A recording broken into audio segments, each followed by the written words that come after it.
Hello and welcome back to the Career Equation.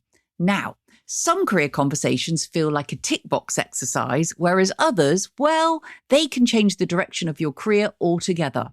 In this episode, I'm joined by talent development specialist Anca Cojocaru, and we're diving into what really makes a career conversation effective. Together, we'll explore the difference between conversations that feel transactional, you know the type, all KPIs and tick boxes, and those that genuinely shift thinking, build clarity, and create momentum. Anca shares a powerful personal story of a career conversation that completely missed the mark for her, and another that genuinely changed the way she thinks about her career. So, if you're a manager, a talent development or HR leader, or simply someone who wants to have a better, more meaningful career conversation, then this episode is full of insight. You'll discover why ticking the box on career conversations can do more harm than good, what separates average conversations from truly impactful ones, and how to make your conversations stick long after they are over. So let's get into it. Welcome to the Career Equation, a practical formula for career conversations that helps businesses and their leaders to engage, retain, and grow their talent. Hosted by Erica Sosner, Career Equation creator, and Zoe Schofield, careers expert and equation enthusiast.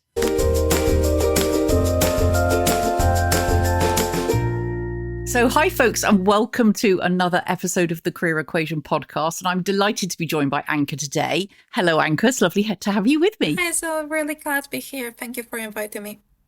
Oh, you are most welcome. I think it would be a really nice way to sort of settle us into a lovely chat if we heard a little bit from you about who you are, what you do, your role, and kind of from a work context, what's sort of taking focus for you right now in the sort of land of career conversations in your organization.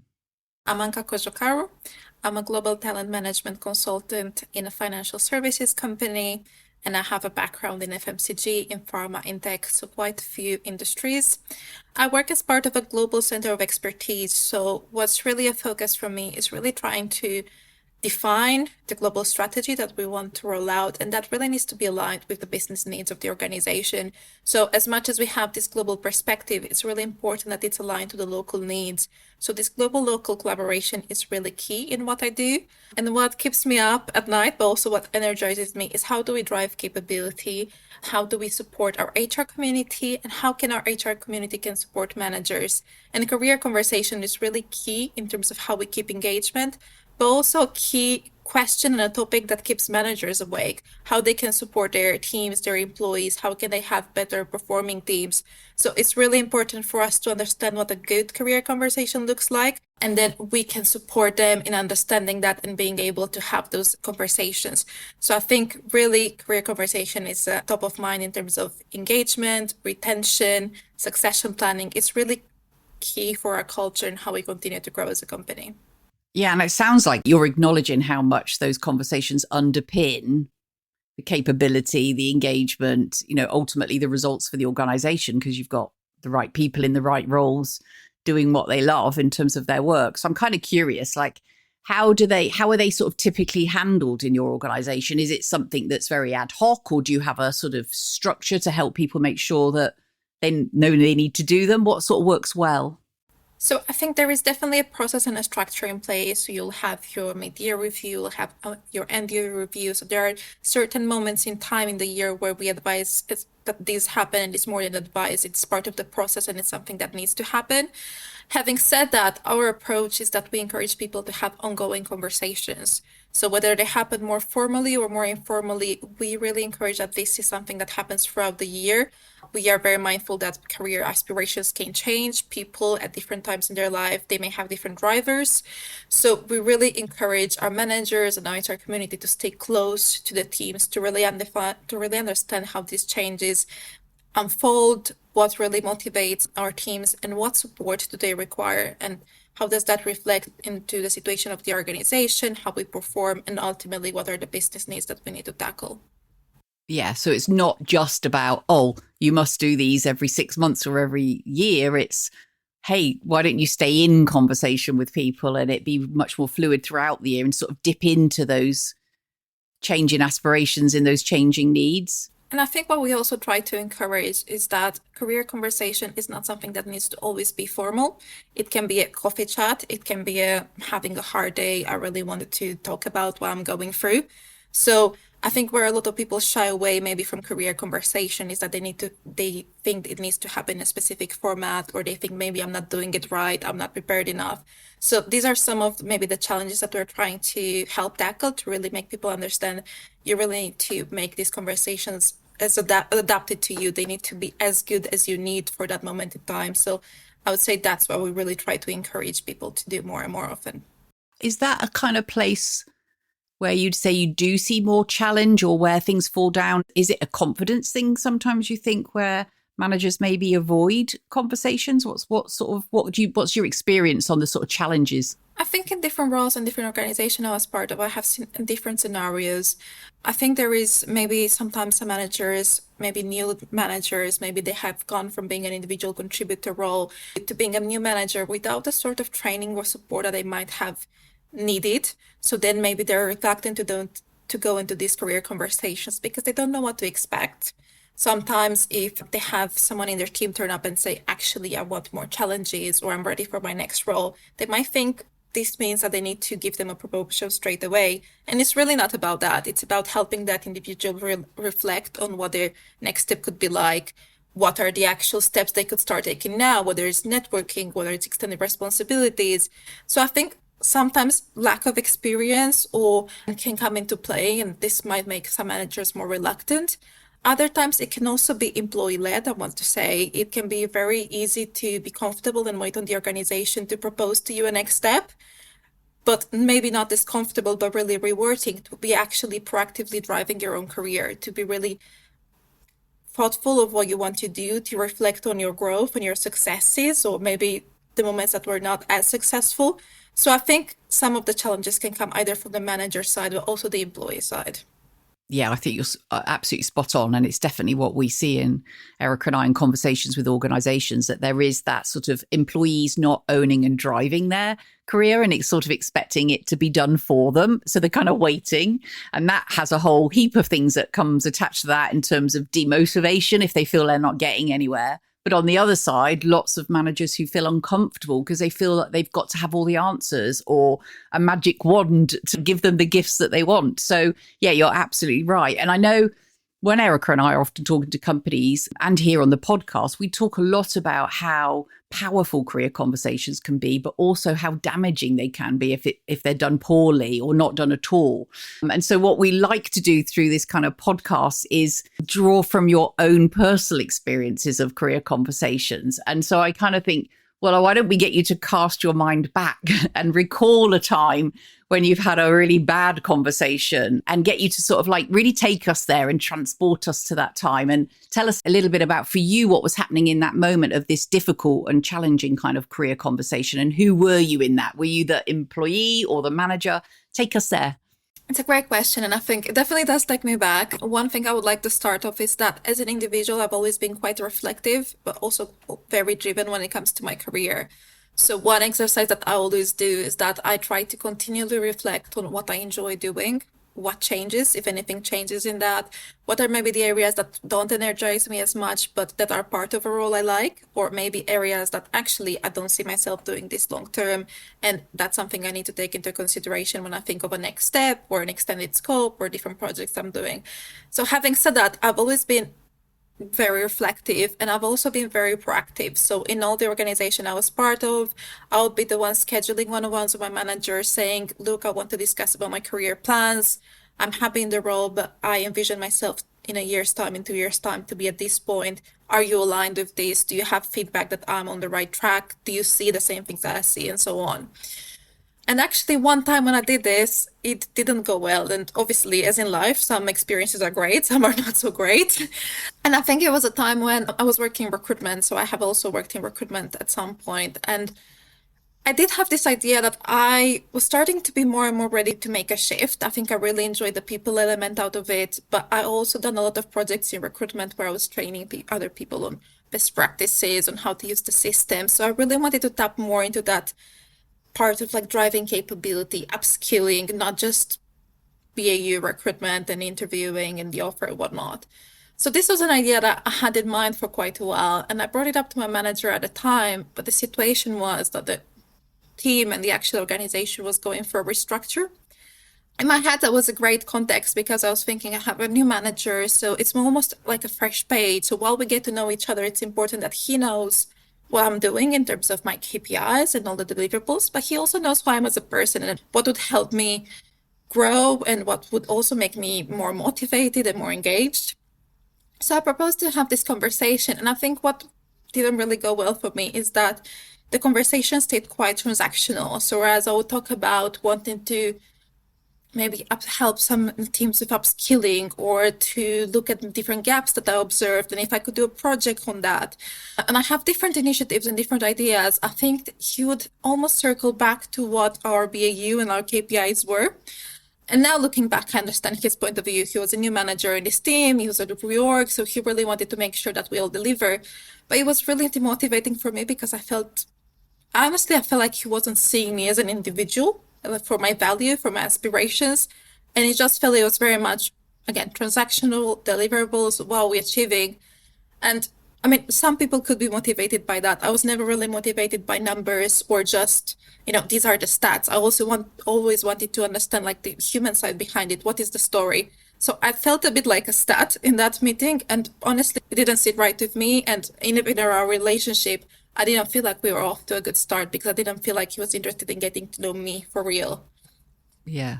And I certainly got this kind of impression of that, of you going in all sort of like bubbly and ready to say, and I'd love to do this and know more about me, and this is who I am. And that person's kind of like put a lid completely on that and sort of like completely taken you off the boil. I kind of got this impression of you feeling like, oh, so this is how it's going to be then. And you're right. I think those kind of transactional BAU KPI driven conversations, I'm not saying that there isn't a place for that. Of course there is, in terms of how we're doing against targets and what we're trying to achieve.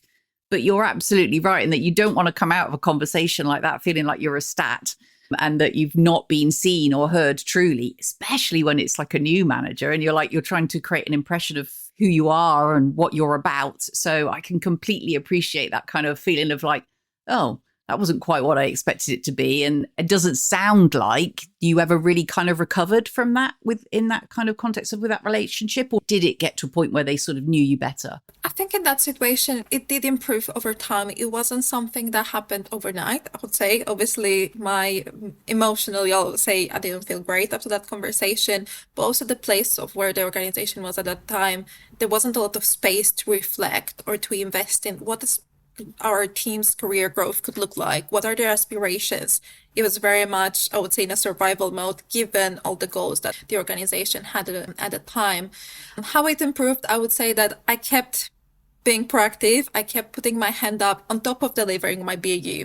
So I kept saying, I would like to run a session for our team on well-being, and I ran a session on the nervous system and how do you help your parasympathetic response be activated so you really kind of go into that rest and digest state.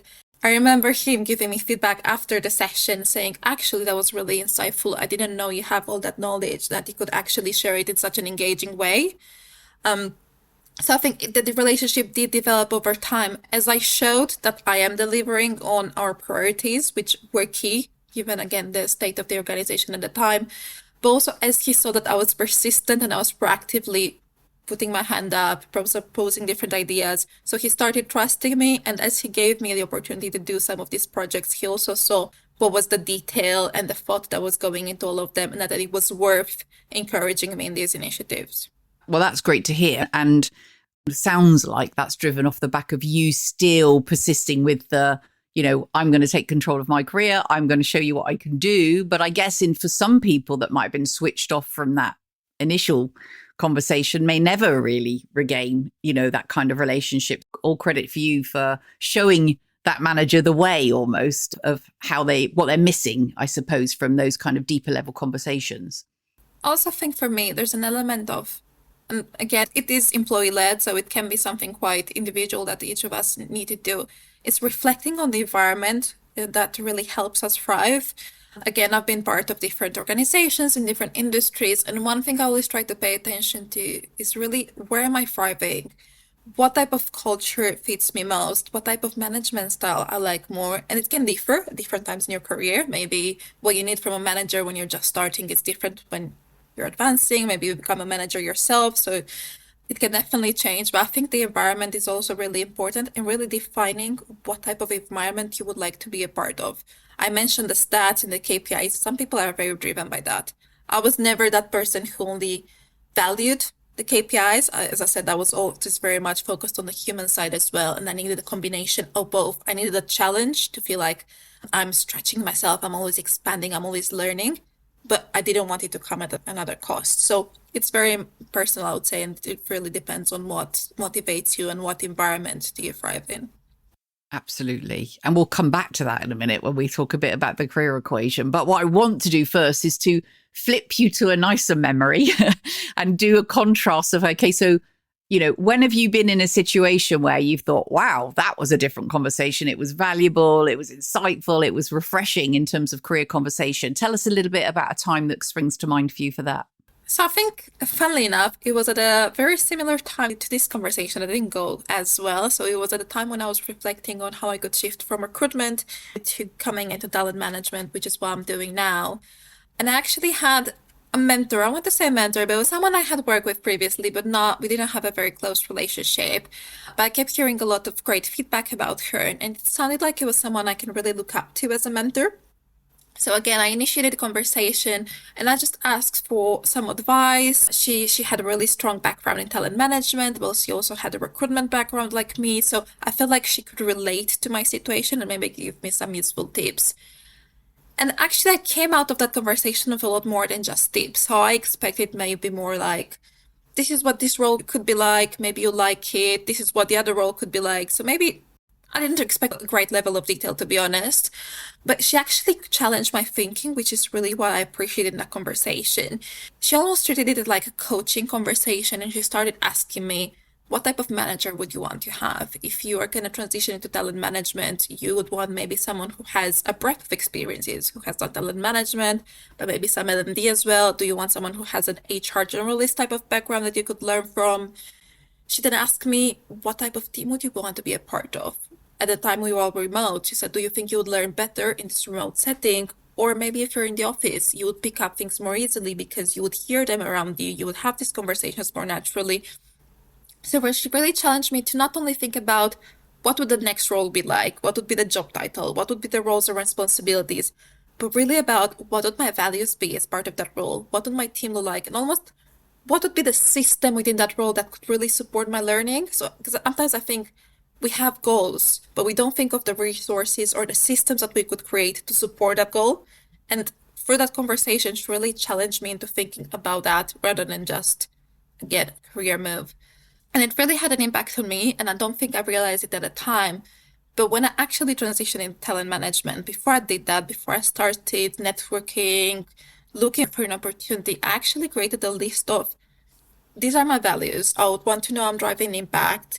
I would want to have autonomy to be able to propose different ideas. I wrote down each of the values that would be important to me to have in a role, what I would want my team to look like, the format in terms of remote, hybrid, and whatnot. And I'm very happy to say part of what I do now, and I would say almost all of it, is the reality I now live in my role. So I think I didn't think it was impactful at the time. I didn't realize the value of it, but how she challenged my thinking just really has helped me long term. So I'm really grateful for that experience.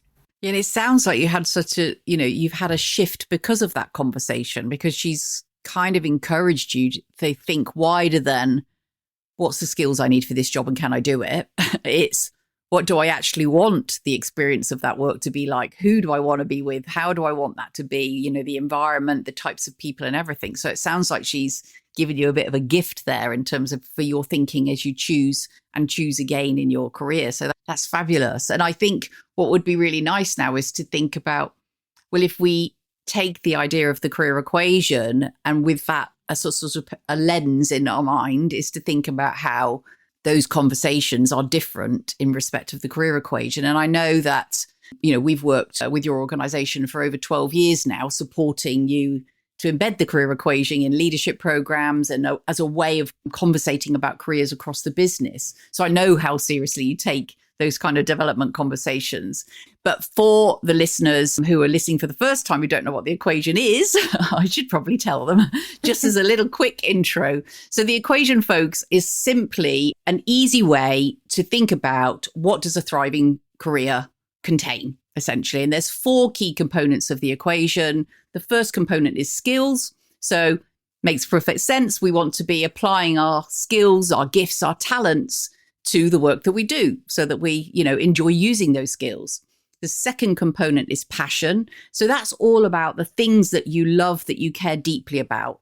And those are often subjects or topics or industries or causes like education, finance, tech, fashion, climate change, women's health. But it could also be ways of being. So we can be super passionate about, say, innovating or solving tricky problems or investigating and research. Yeah. So we have our skills, first component, and we apply that to a passion, the second component. The third component is impact. And that's essentially the way that we as individuals measure our success.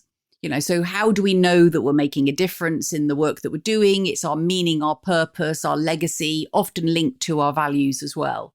So skills, passion, and impact, that's 1, 2, 3. The fourth component is environmental fit. So this is all about the environment in which we do our work. So the place, the location, the culture, the values, the people, leadership, tech, location, the size, freedom, autonomy, the coffee.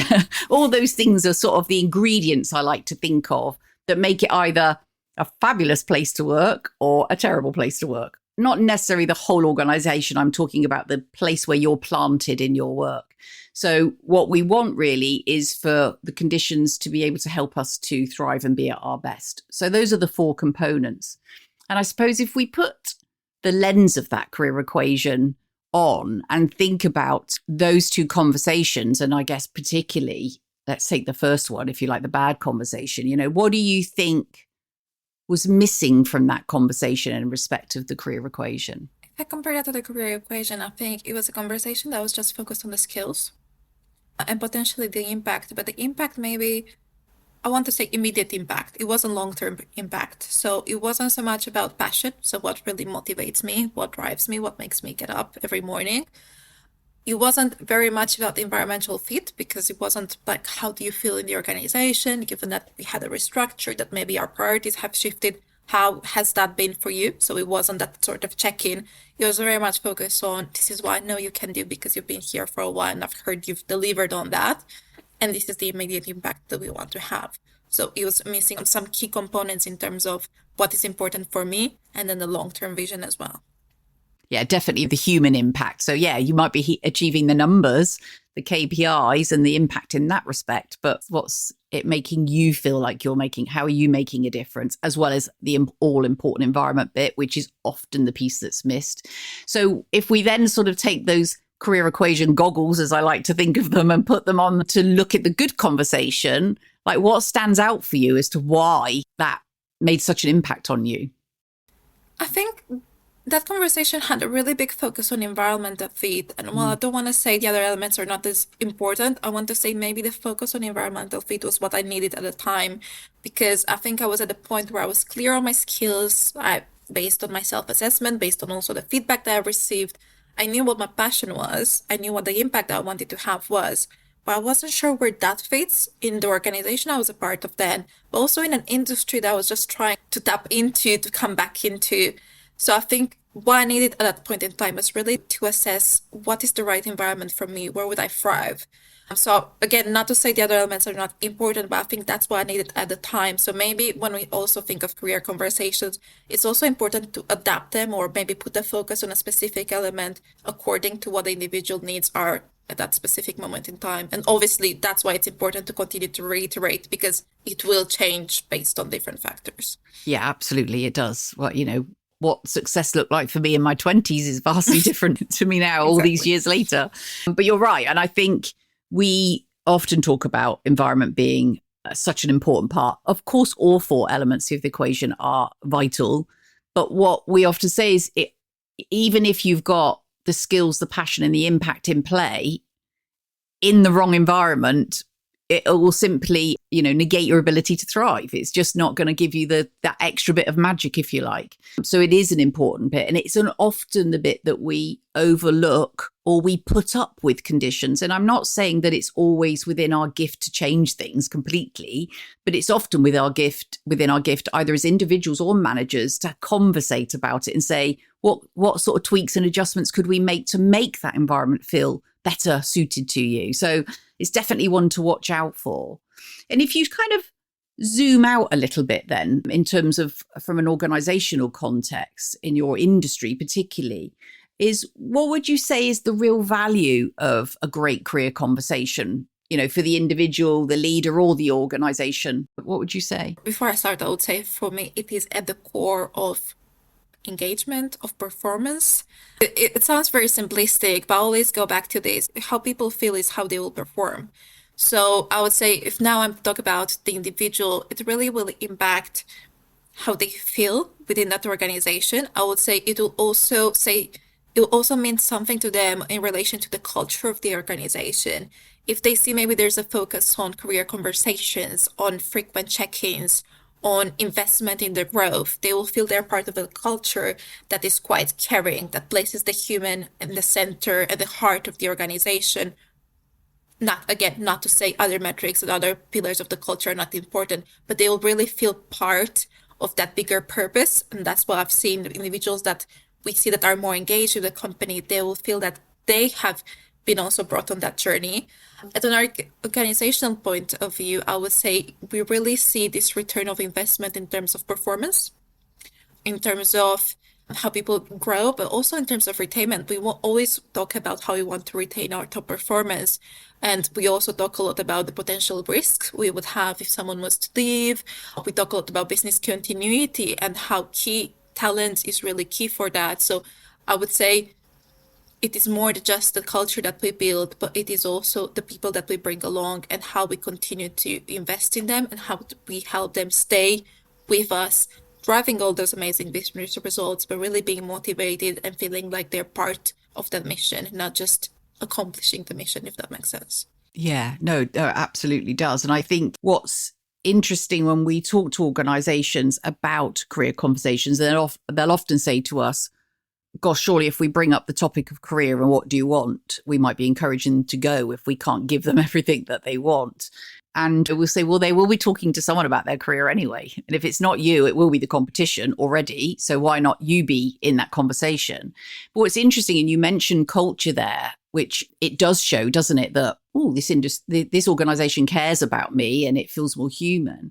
But I always say, well, even if somebody does leave the organization ultimately, if their experience whilst they've been with you has been one that's been nurturing, that's been interested in them, that has valued them, has made them feel human, but for some reason there's an opportunity for them to go and grow further somewhere else, you're an organization that's got a brand and a legacy that they would come back to. So there's no harm. There's no harm in the conversation if it's done well and with thought, care and attention to exhaust, as you say, the opportunity to retain them in the organization and for them to be mobile across the organization. Because let's face it, so many organizations have got pockets of places that could be suited them more than the place they may be in right now. So there's no harm to be done if it's done well and thought through. And for us, that's why the equation kind of works, because it's a simple framework that can underpin those kind of conversations. So really nice that you mentioned those kind of, it's culture, but it's also retention, it's engagement, it's human, it's conversational. So, I think that really stood out for me. If I can add one more thing, I think there's a phenomenon, and I think it started at least in my opinion, it started happening more and more after COVID when we've all gone remote, at least for a while.